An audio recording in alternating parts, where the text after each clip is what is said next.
Hello, hello, hello, everyone. How are you today? I'm loving that we are speaking about control today because I'm feeling completely out of control with the technology that we're using. If you can hear me, just let me know that we are now live in the group. I am hoping we are. If you can give me a thumbs up, a message.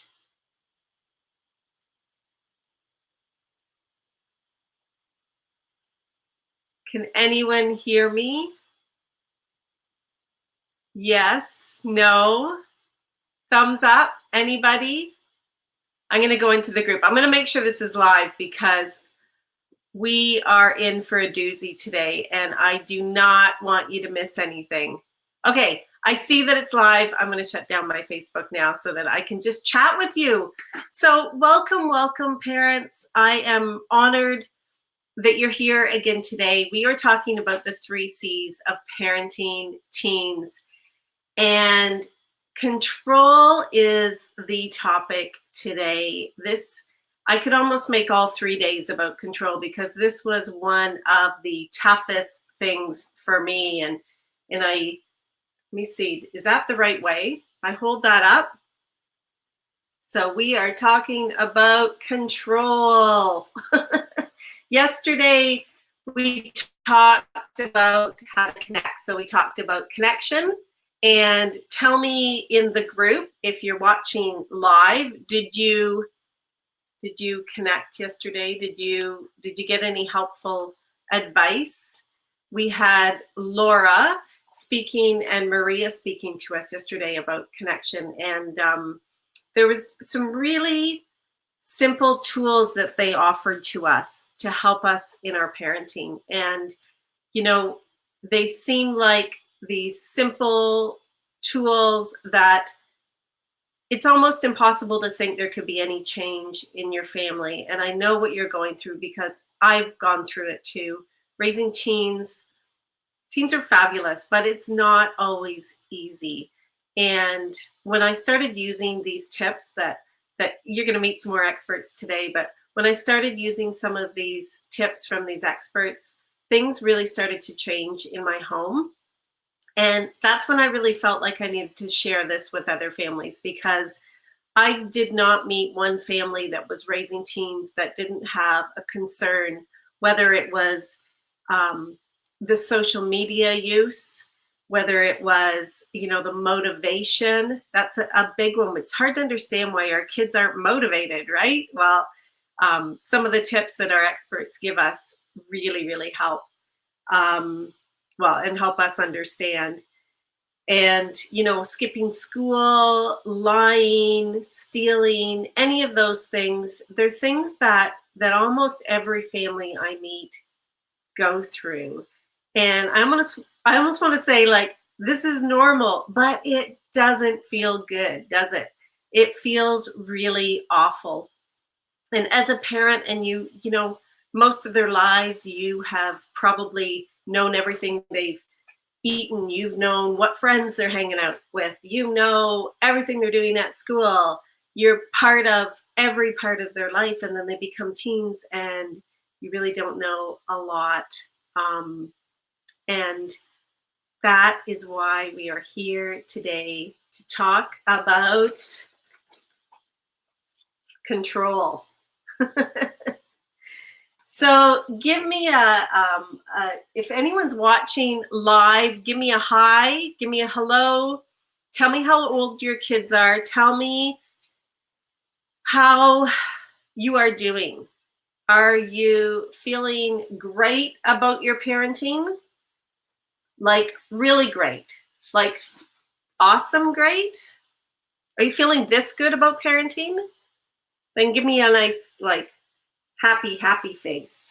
Are you feeling kind of okay? Happy most of the time?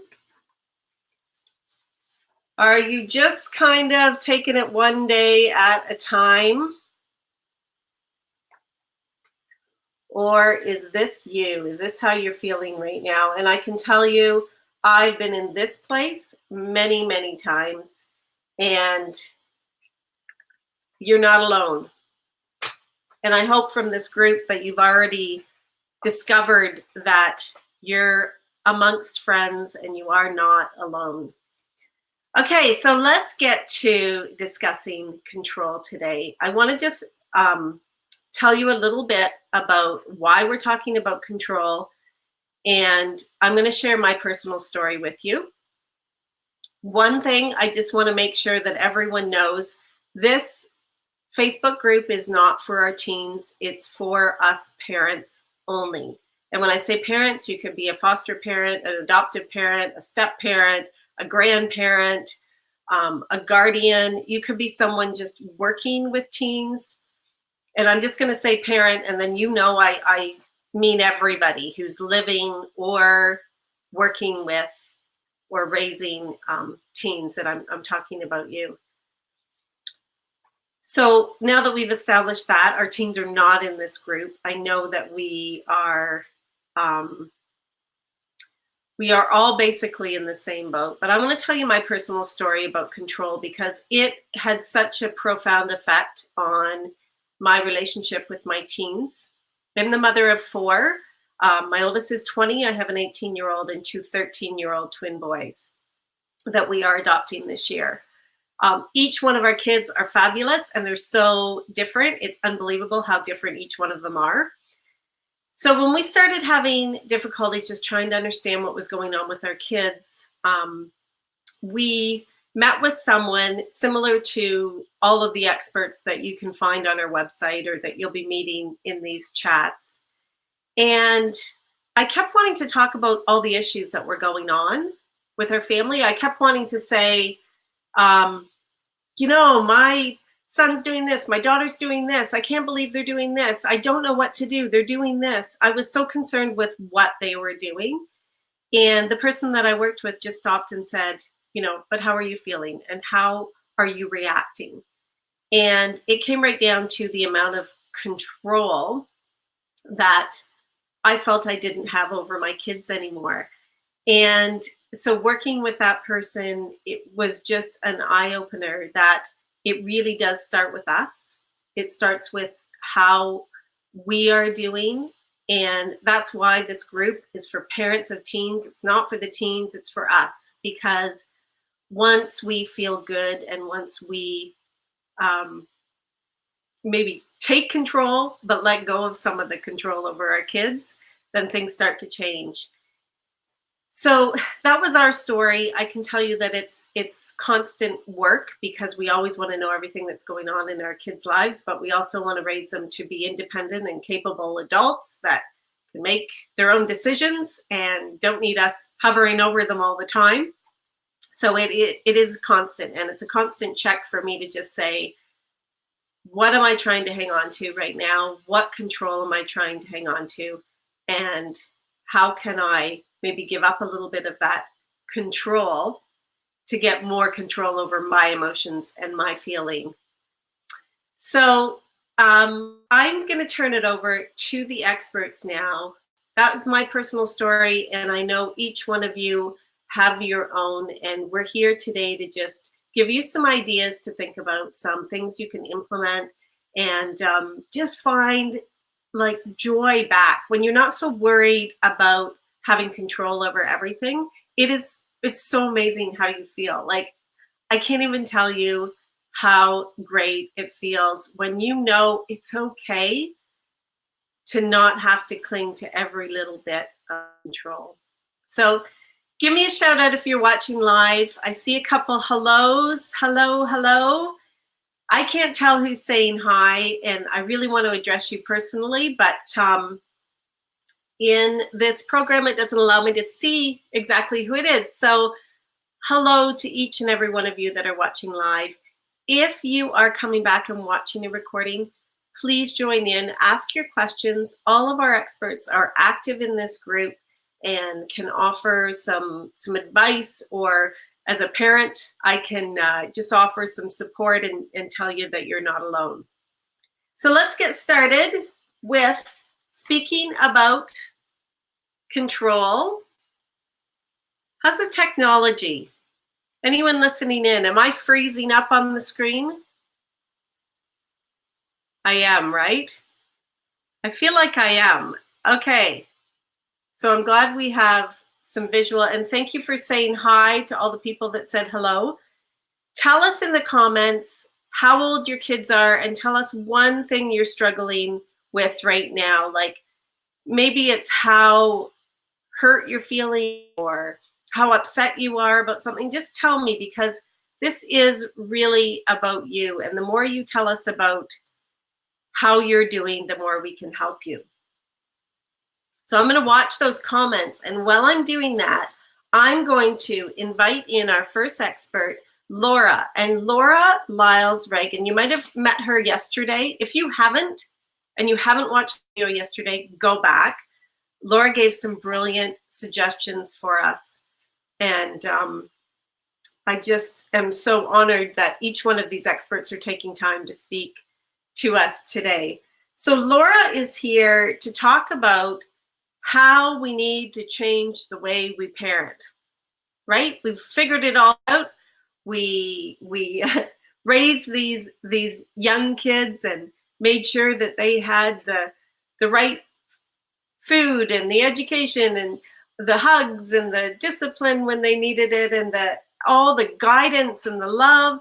And then they become teens. And so Laura's going to explain to us how we need to look at parenting a little bit different and change the way we parent now that we're teens. And I see that I even see on here that I'm freezing up. So I apologize if this isn't as clear, but let me invite Laura in. I'm going to leave. I'm going to let Laura talk, and you're going to be amazed. She has some amazing, great suggestions for us about raising kids now that they're teens. So there she is. Hi, Laura. Hi there. Thank you again for having me on with this wonderful opportunity for all of us in parenting teens. My story actually begins much younger. My youngest daughter was born prematurely, and at the third day of life, she was. We were told that she needed intestinal surgery for a birth defect, and we had to surrender her not only to the NICU people, but to her physicians, and they were unsure as to whether or not she would make it out of that. It was an 8-hour surgery, and that fear of a young mother of letting go, colored my entire parenting journey, because I've really learned a lot about what it is to engage with our children and what it is to let go of our children. That old statement from the old Indian master, Khalil, talks about our children come through us and they do not belong to us.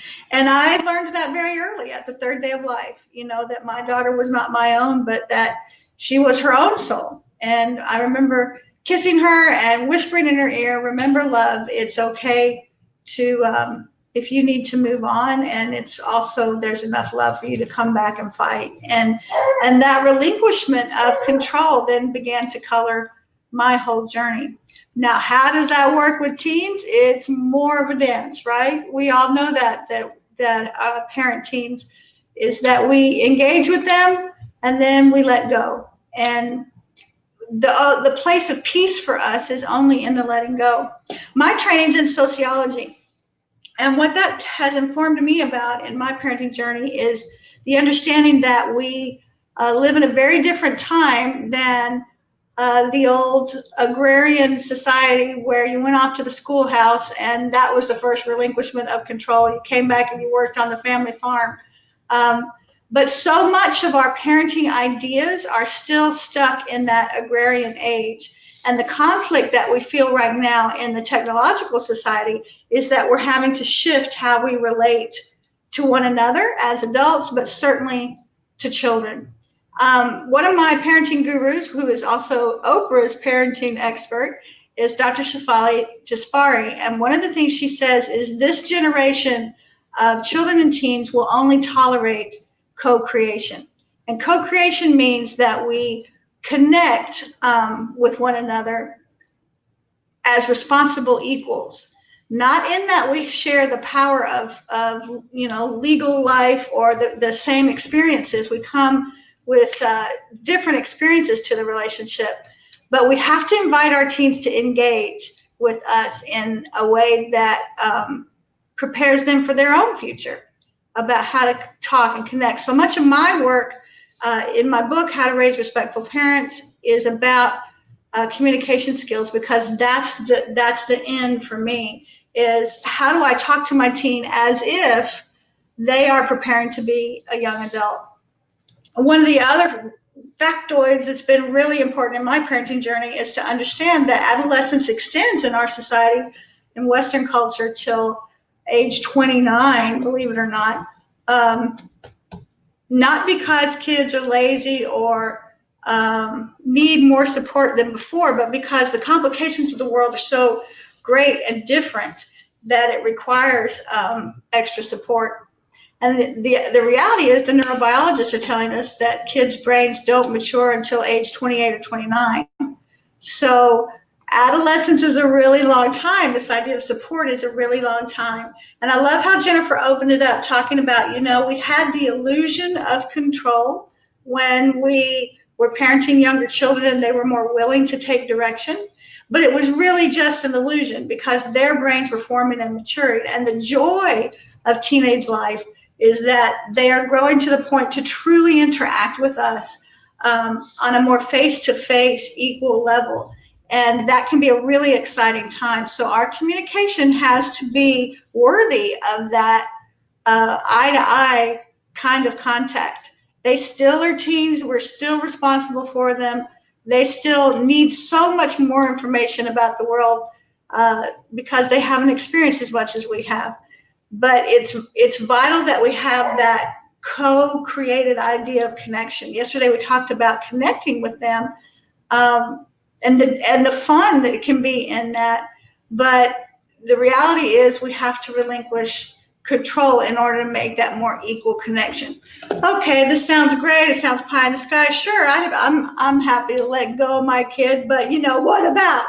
And we all have these fears about what about them getting into danger with alcohol, drugs, authoritarian figures at school, bullying, the list goes on, digital dangers, on and on. But the reality is we get to guide. Yes, we have a role in modeling our behavior, but truthfully, what the connection we make to them is so informative to them, in that the ways that we talk to them is so informative, because it becomes the model for how they will then relate to the world.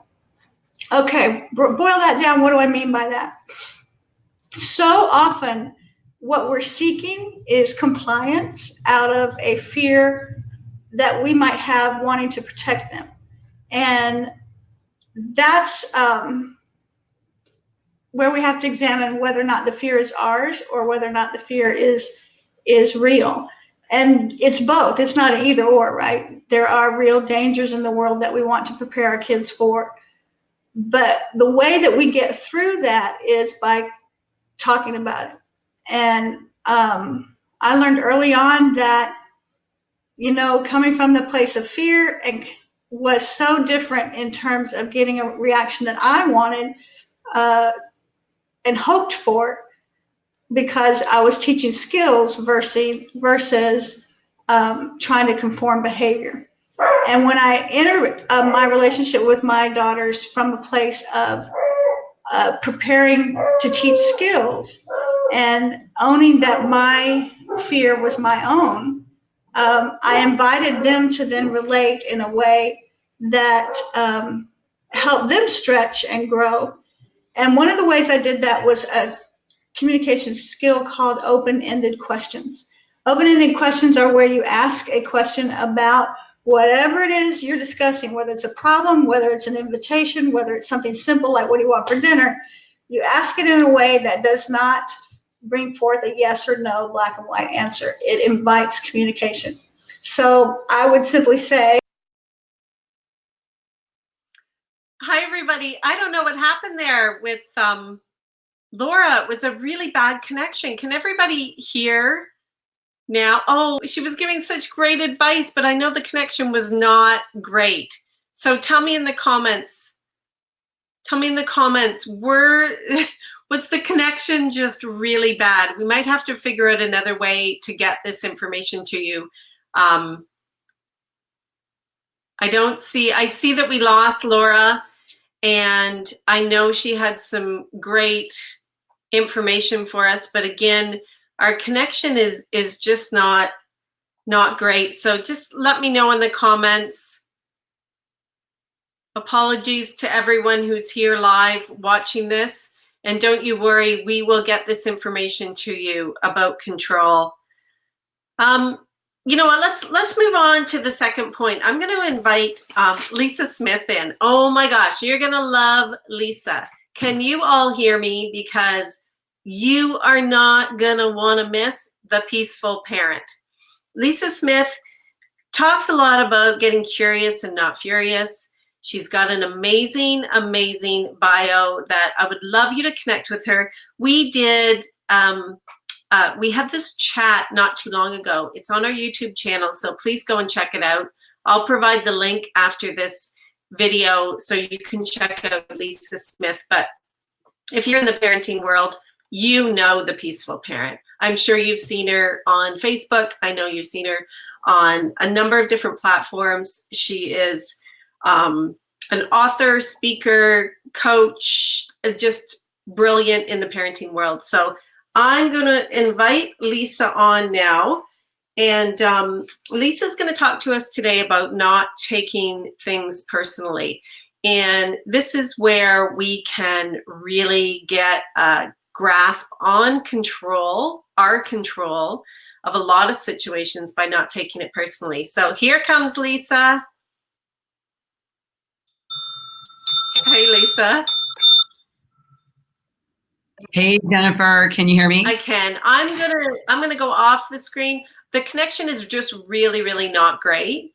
I know that our message is not really fully getting across. So let's just keep an eye on the connection. If it's real bad, we'll come back and find another way to speak to the parents about this. But I'm going to give you the full screen and let you take it away. Thanks, Lisa. Sounds good, Jennifer. Hi, everybody. Again, I'm Lisa Smith, the Peaceful Parent, and I'm thrilled to be here today. I've got some great stuff to share with you guys.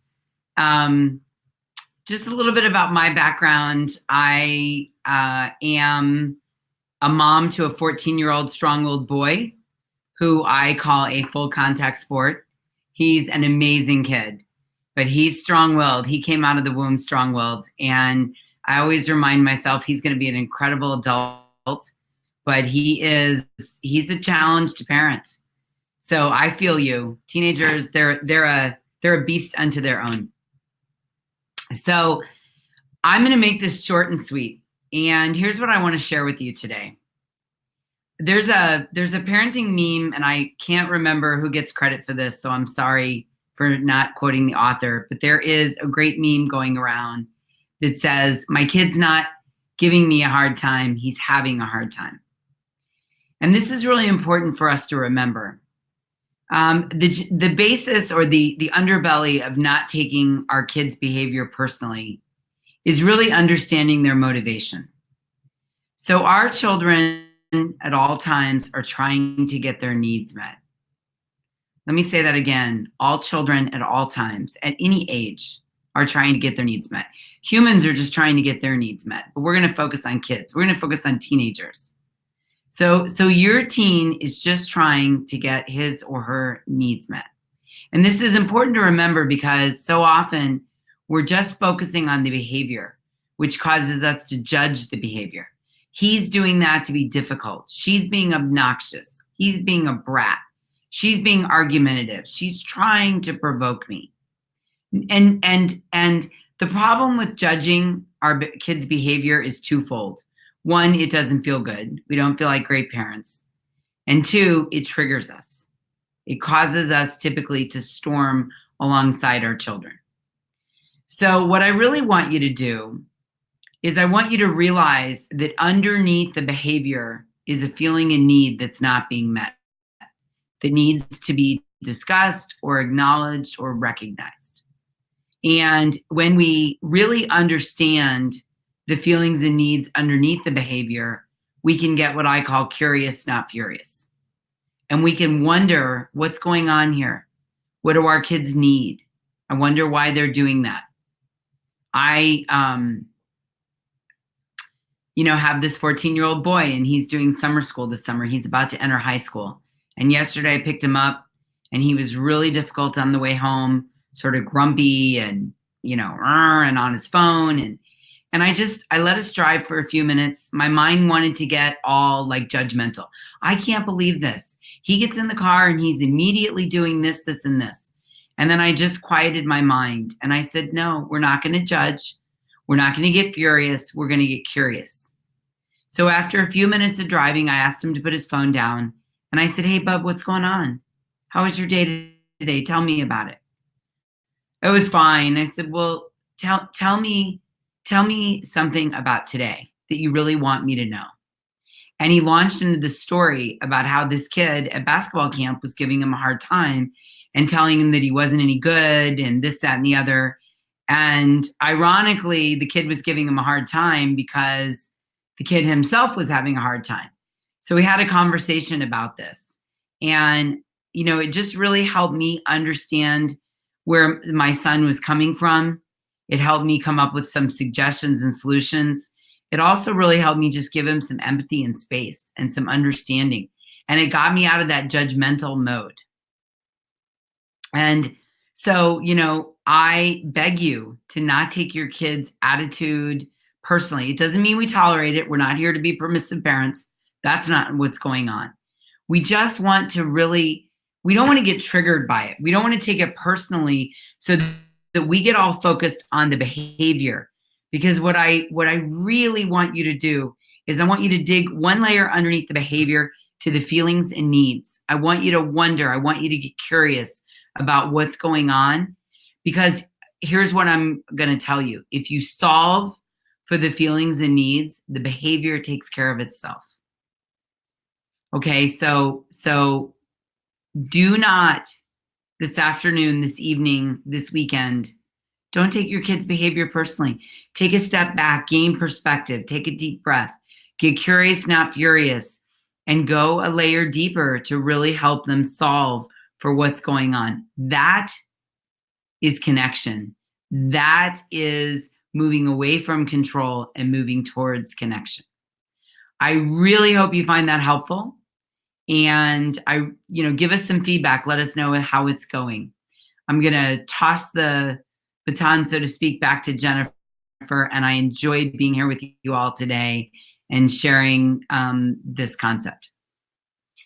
Thank you so much, Lisa. I hope everyone heard that and go back and listen to it again. And I hope the connection was great because it feels so good not to take it personally, because we can go through every day, all day long thinking, oh, I raised this kid. Now this kid hates me.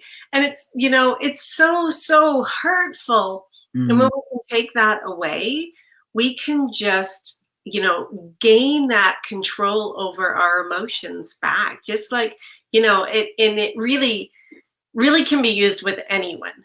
But we're talking about our teens right now because we love our teens so very much, right? We love them, and we could not imagine for 1 second that they're going to be hurtful or say anything mean or make us feel bad, because they are our lives. So when we can take that control back by going, I'm not going to take it personally, what's going on in their life or that's going on in their life. Like, it's just such an amazing perspective. And it's one of the things that really helped myself work through anything that was going on. I'm not going to take this personally. My teen still loves me. It's not quite showing it the way that I would hope right now, but my teen still loves me, and they're going to grow into amazing adults, and it'll all come around anyway. They'll love us again and show it instead of just loving us and, you know, being hurtful sometimes. So if anyone has any questions, I know that we have not too much longer, but if you have questions, if you're watching live and you have a question for Lisa, or if you have a question for Laura, who I'm sorry that we lost with the bad connection there, but please ask your questions. These experts are here for us, and they are, you know, full of knowledge, full of advice, full of just helping you come to grips with what's happening, because we're all in this together. You're not alone. And they've seen it. They've been through it. They've coached and counseled many, many, many parents. So now is the time. If you have questions, just ask them. So I'm just going to take a second, and I'm just going to read a couple of the comments, if that's okay, Lisa, before I let you go. And then we're going to welcome in. Sure. Absolutely, Jennifer. Yeah. Okay, there's one comment here. I have 3 kids. Their ages are son 12, daughter 15, 17-year-old. All 3 have ADHD, anxiety. My daughter has had major depression. My 12-year-old has autism, and the other 2 are under the spectrum. With my 12-year-old, is going through puberty this year. He did great in his first year of middle school. That is wonderful, and welcome. I can't tell who wrote the message, but welcome to the group. Like, definitely lean on us. It sounds like, you know, I know there's a lot of other people in the group too that would really love to connect and support and just love on you. So please reach out and connect. I didn't see a question in there, but if some come up, please, whoever wrote that comment, please just ask your questions, because we're here for you.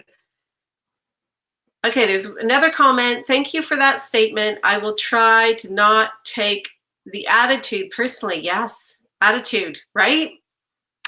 Jennifer, can I say something about that? Sure. So Yeah. another thing that might help is to just see the attitude as an expression of the unmet needs, right? That the attitude is, I mean, it's Laura said it earlier, and it's so true. You know, the brain is not fully developed until the late 20s. And so a lot of times what our kids are doing is they're just throwing a bunch of stuff against the wall to see what sticks, to see what they get a reaction from. And kids, you know, in general would rather have negative attention than no attention.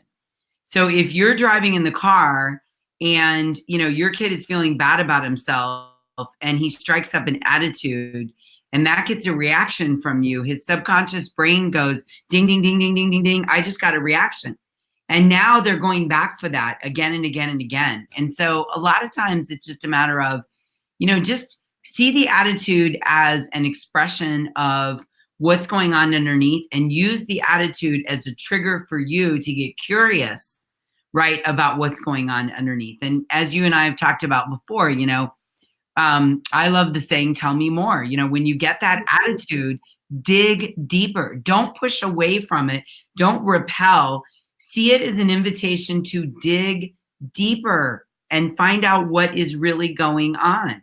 I would have never known yesterday that my son's friend, I don't want to get into a lot of the details, but my son's friend was giving him a hard time if he hadn't put up that attitude first as a beacon for me to dig deeper. And now we had a lot of conversations last night about how sometimes when people, ironically, we had conversations about how sometimes when people hurt, they lash out because, you know, my son, I watched the light bulb go on. My son was like, oh yeah, that's what he's doing. He's not trying to give me a hard time. He's having a hard time. And I was like, oh, the irony of this, you know, this is, so see the attitude again. I'm see it as a beacon, an invitation to dig deeper. That's beautiful, Lisa. And I want to make a comment about your suggestion. This came out, this was a quick win for us in our chat that's on the YouTube channel. I hope you all check it out. But the last thing you said to us was exactly what you said now, was say, tell me more. Whatever's going on, tell me more. Don't give them the judgment, the shame, the I'm hurt and I'm going to lash out at you now because I haven't got control. When you are in control as a parent, you can just stop and say, tell me more. Lisa, this was life-changing for my family. I use it almost every day. Like, I'm so glad the kids aren't in this group because I do not want them catching on to me. But tell me more has opened up more conversations than I can even tell. Like, I'm getting goosebumps telling you how great, and it's not like this all the time, but how great the conversations are now when I can just go, oh, tell me more about that. Mm-hmm. And that was you. That was you. Well, So, thank you. Thank you. thank you very much. So I'm just so honored you're here. And if anyone's watching and you want to connect with Lisa some more, find her in her Parent Teams Club group Facebook page, on our website, in our YouTube channel, lots of places you can find her. Can you answer one more question, Lisa? Yes. I see one more. Okay. Where do you start if you feel like you've lost complete control? 15-year-old twin boys are putting me through it. Well, a good place to start is to get some help and support with a parent coach, honestly, if you have the opportunity and the ability to do that, because it's the feeling itself of having lost control is complex and it needs some help unwinding a little bit. But if that's not an option, then I would probably start by really understanding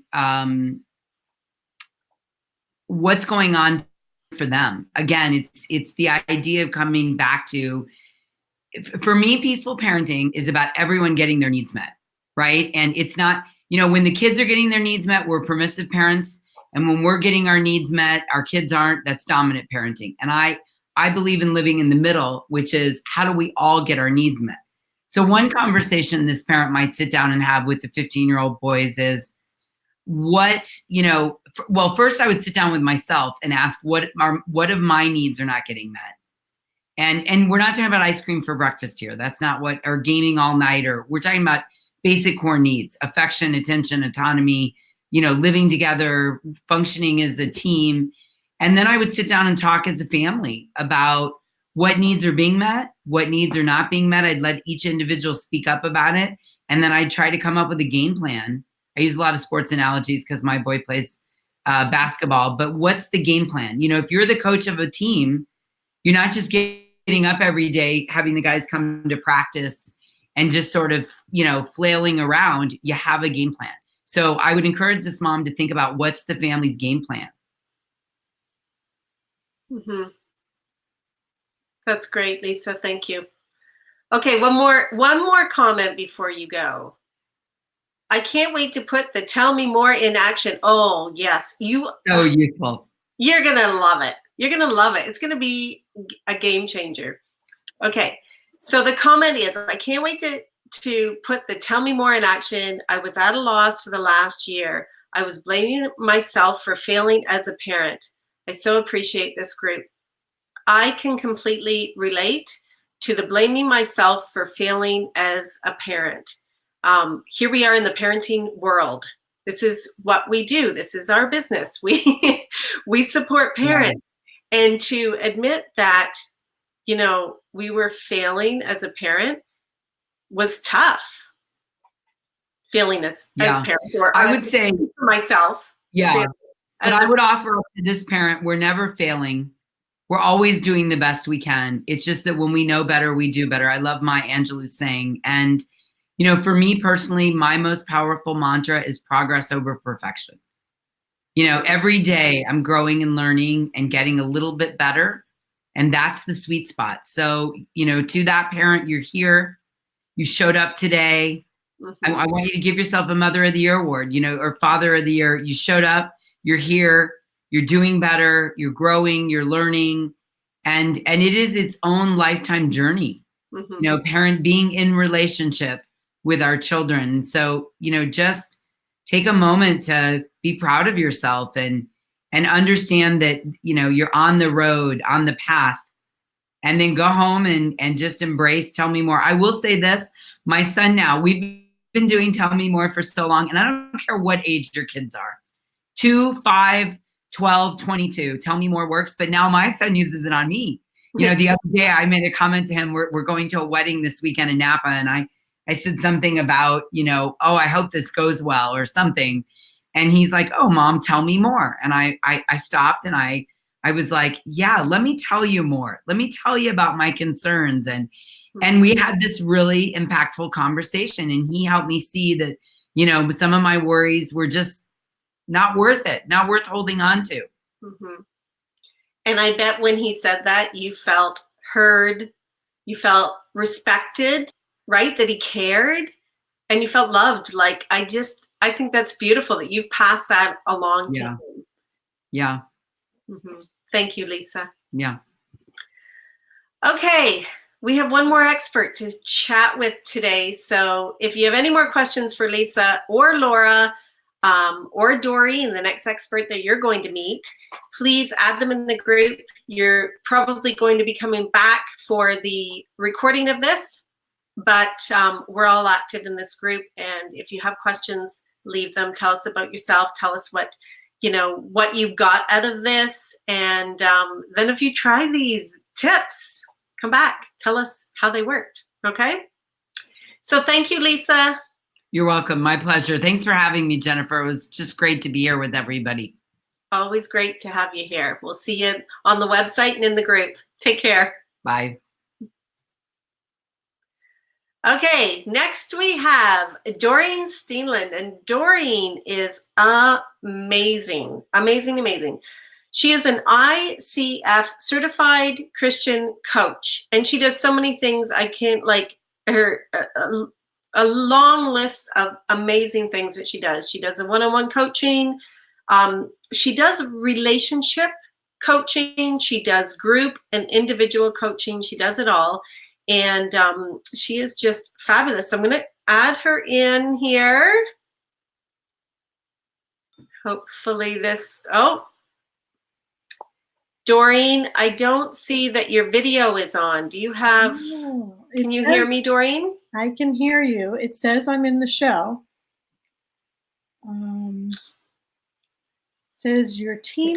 I can't hear or see Doreen. Oh boy. But Doreen was going to talk to us about finding the positives.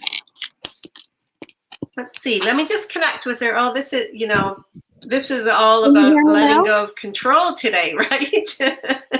I'm going to see if I can connect with her and see if we can get the video back. Oh, here she is. Okay. Here she comes. And again, here we are talking about control. I'm doing so well letting go of control, aren't I? Okay, here comes Doreen.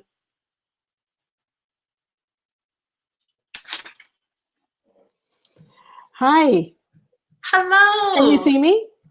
I can, and I can hear you. All right, great. Thank you for having me. For those of you who don't know me, my name is Doreen Steenland, and I run Living Full Life Coaching. As Jennifer said so eloquently, I am a relationship coach that helps people have deep, meaningful relationships with themselves, others, or God. And so I am loving the invite to be here. And I'm just going to piggyback on what Lisa and Laura said earlier. One of the important things that we need to remember is that we shouldn't take it personal, right? When our teens act the way they do, it is because there's a need that's not being met. And as coaches, we are trained to be curious, right? As Lisa said, when we're curious, you don't get furious, right? You don't get furious. And so we need to be curious with our teens as we as we relate to them on a day-to-day basis. When we are not curious, and that's where I'm going to go right now, when we are not curious, we are acting out of a reactive place, a place in our brain that is automatic, and it's a place that produces a lot of big emotions.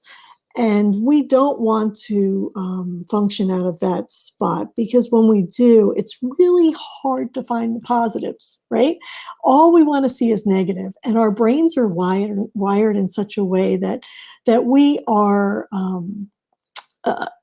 we have this natural negative bias in our brains. So we need to be really intentional about thinking positive things about our teenagers, which with their attitude sometimes is really, really hard to do.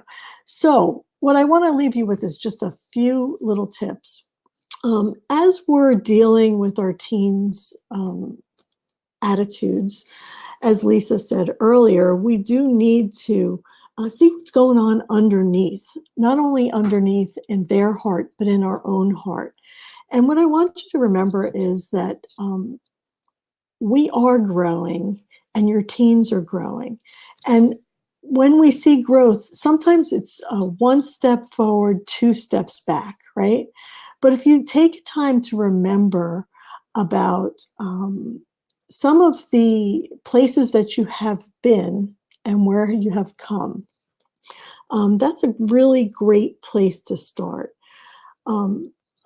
What I personally like to do as a parent or in any relationship is I like to sit down by myself and make a gratitude list, things that I'm grateful for each family member. And I like to review that list often, because when we're in the heat of the moment, it's often easy just to see the negative. And we really want to find the positives. And so if we review this gratitude list regularly, we're going to keep at the forefront really who our kids are, who our teens are, and what they need, right? Because we are going to see how God wired them in a unique way. So that is one thing I want you to keep in mind as you navigate. And it is a navigation. It is intentional work that we're doing here, and it's not easy. And but it's an important work. So one of the things that when there is a conflict is super important is that we pause before we speak. When there is an attitude, we pause and take stock in where we are at the present moment, right?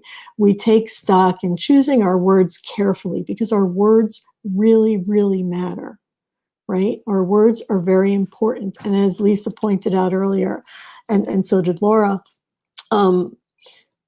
if we respond in a reactionary way, we are going to get just a ton more attitude back, and we're never going to get to the root of the issue. We're never going to be able to overcome this issue. So we need to begin by managing our own emotions and helping our kids manage their emotions.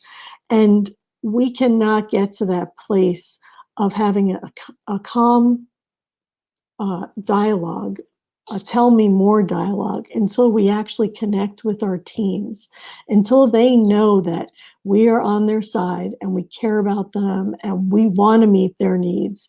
And we, want to help them through this, right? So we can't really connect with our teens without showing that kind of empathy and compassion that they need. So positives, more positives. We can help them engage their prefrontal cortex once we've connected with them and start asking questions.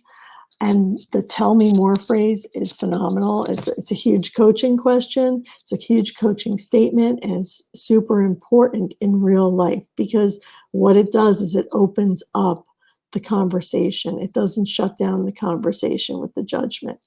And as I said earlier, we all have this negativity bias. So as the conflict occurs, we need to take that pause and ask ourselves some questions, right? What happened here? And I'm asking this in my head. What do I want from this situation, right? What assumptions am I making? Ask yourself some questions to get yourself to a place where you're not responding from the part of your brain that is the fight, flight, or freeze part of your brain, the part of your brain that is the thinking and problem solving part of your brain, the prefrontal cortex. And once we get ourselves to that place, then we can assist our teens to getting there by asking them powerful questions as well. And the tell me more phrase, which is phenomenal, because it just opens them right up, and then they just start communicating with us.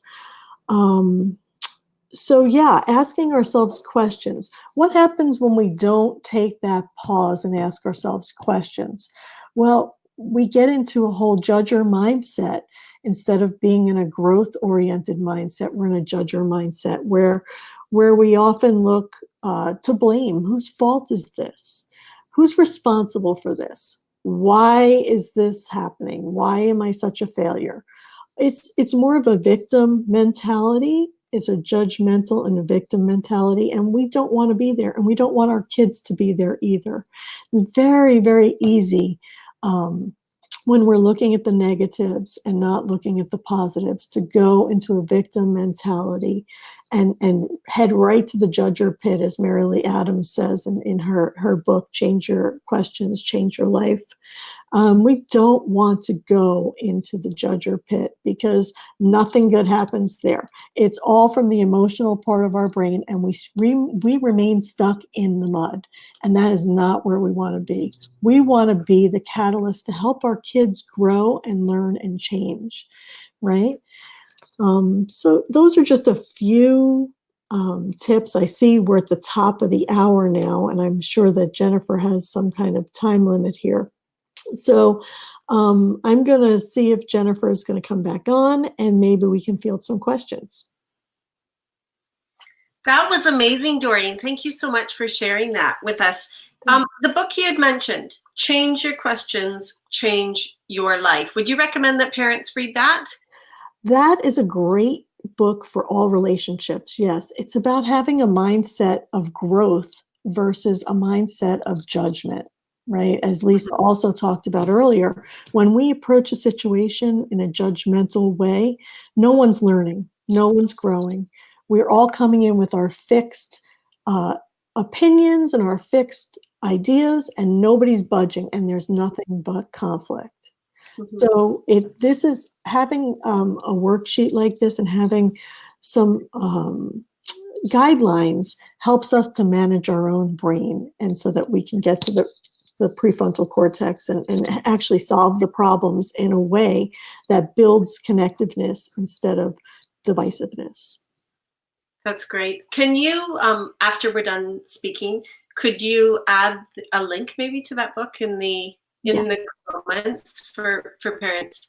I haven't read it, so I'm interested in reading it. Absolutely. Also, if I have something similar, I have a communication choice map on my webpage, livingfulllifecoaching.com. If you put your email in, it comes to you automatically to your inbox. So that might be helpful also. Okay, that is awesome. That would be very helpful. And I love your, how you've explained it to us as well on, asking yourself those questions, because I feel like a lot of times in parenting, I'm either feeling shame, what's going on, yes, judged. And I think it comes from, my, the way that we were brought up to believe certain things. Mm-hmm. And once we pause and ask ourselves these questions, that it might just change the way we look at what is happening in our lives as parents of teens. So yes. I really love that. Thank you for sharing that with us. Does anyone have any questions for Doreen right now about the, finding the positives, the questions, anything that Doreen is comment? Oh, okay. Someone has said, let me see. will she please put her web address in the comments? Absolutely. Yes. I'm going to make sure that you can connect with all of our experts. But Doreen, after we're done, if you could please respond with your web address, Absolutely. Will do. be awesome. If you are catching the replay of this and you have questions, I am sure our experts will be in here answering them. I hope that's okay, Doreen. Absolutely. Good, good.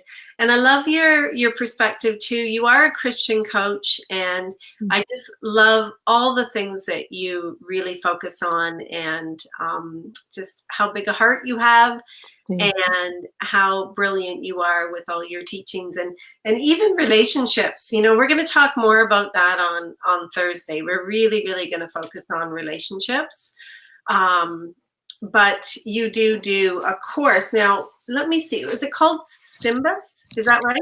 Oh, yes. I'm a SYMBIS certified life coach, and SYMBIS is saving your marriage before it starts. And it's not just for premarital people, it is for married couples as well.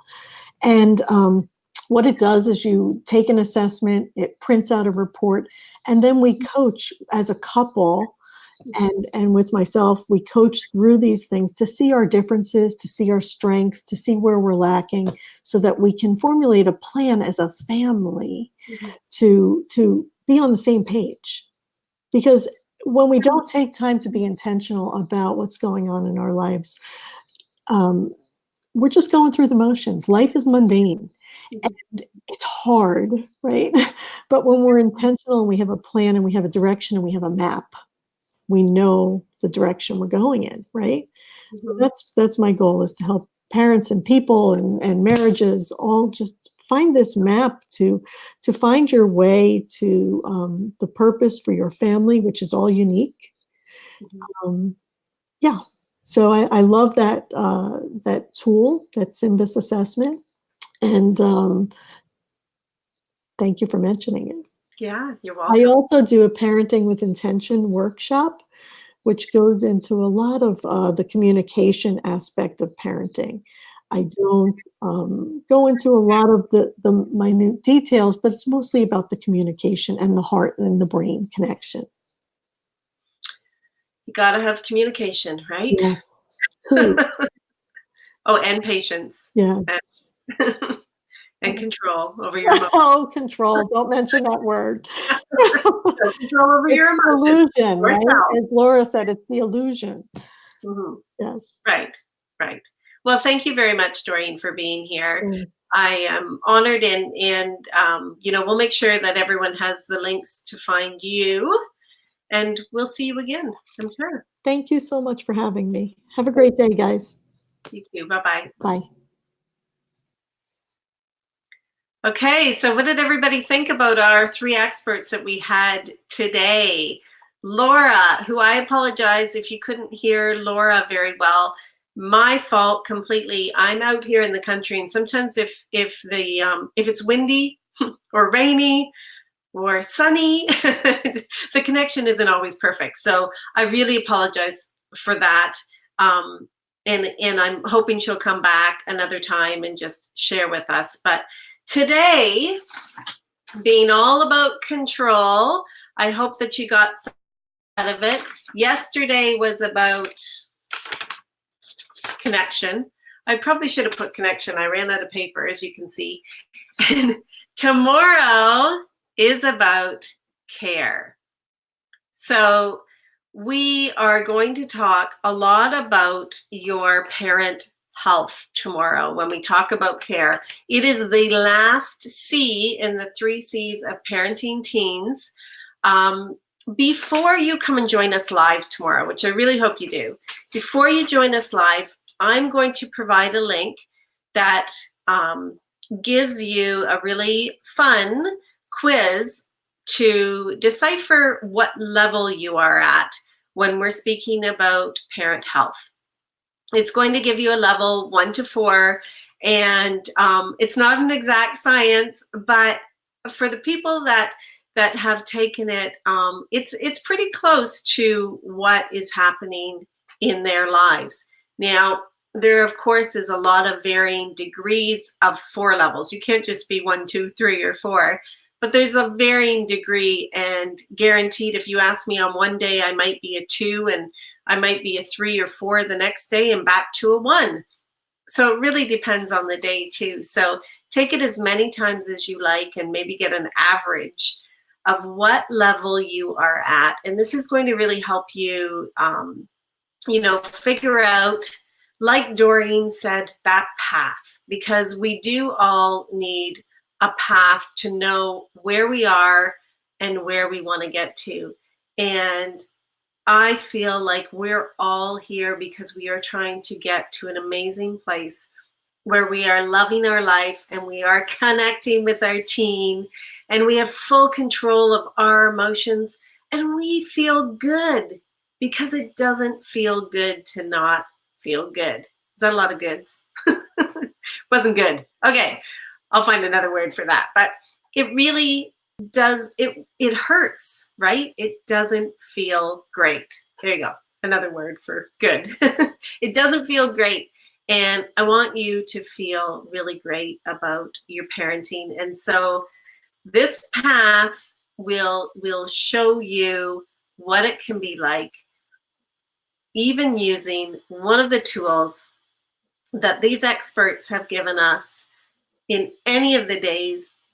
Even if you use one, I can guarantee there's going to be a change in either your relationship with your teens or how you're feeling about your relationship with your teens, because it really does start with us and with how we're feeling, so that we can really approach and be almost strategic about how we are communicating with our teens now that they are growing up, sometimes growing away, but we want to hang on, and we want to hang on to a relationship that we can. And it is absolutely possible, because each one of the people that have already spoke, myself included, have been where you are right now.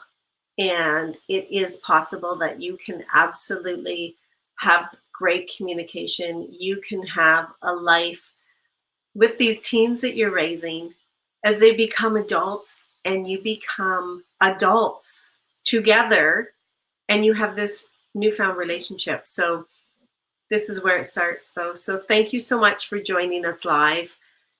I know we went a few minutes over. I apologize. Tomorrow we're going to try and stick to 1 hour, but please come back. Join us live tomorrow, Wednesday, 2 o'clock, where we are talking about care.